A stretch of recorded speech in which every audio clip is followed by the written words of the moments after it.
So a criteria is, well, rather, criteria are a set of standards by which you judge something. The singular of criteria is actually criterion.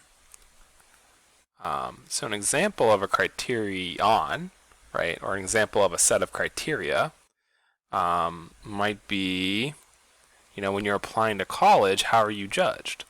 Well, you're judged by SAT scores. You're judged by grades.